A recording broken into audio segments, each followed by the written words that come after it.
Welcome. You're probably wondering why I've got you in my backyard to show you this presentation. And it has to do with this fence and this fence. Now, we're going to come back to those at the very end of this. So let's get on with the plan of attack for this new reading program. The reading program that I would like for us to institute is called the Orton-Gillingham method of instruction or intervention for students with reading disabilities.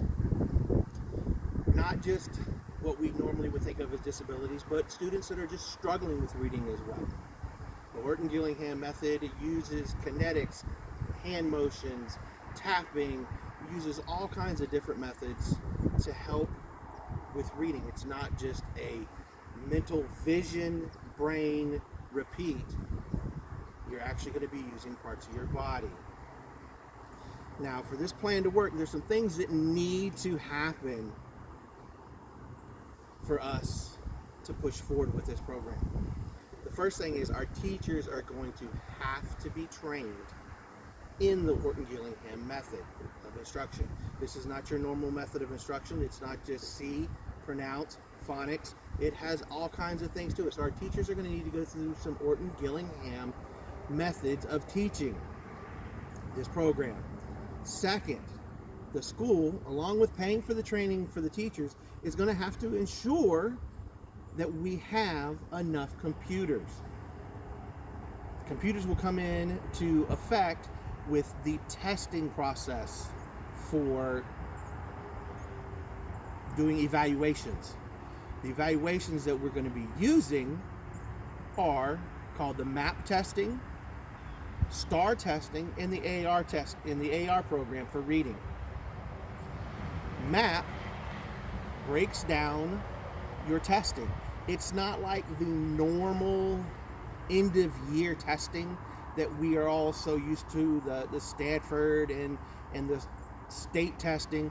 What this test does is it allows you to test quarterly.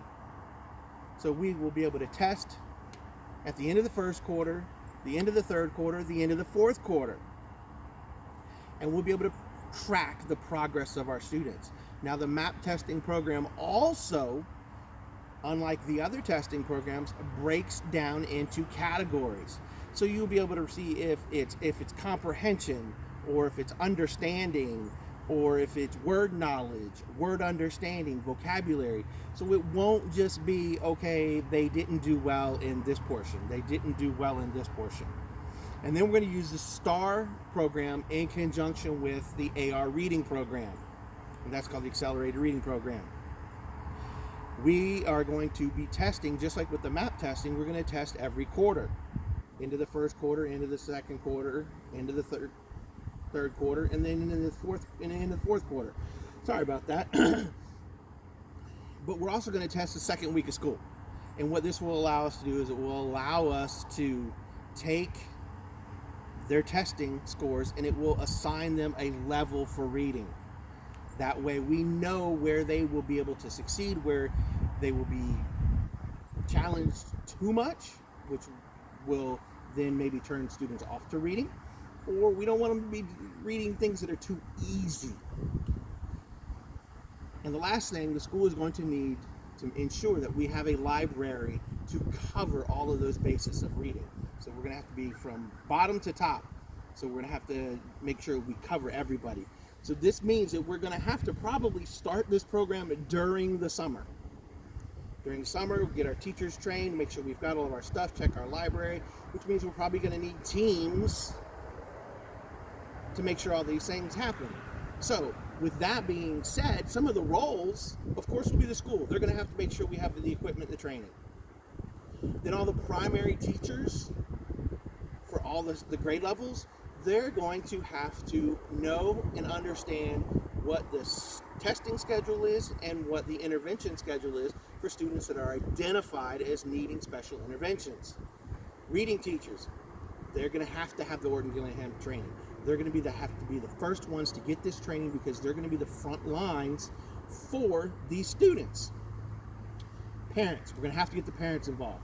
Parents are going to have to be a positive influence for their students, their children.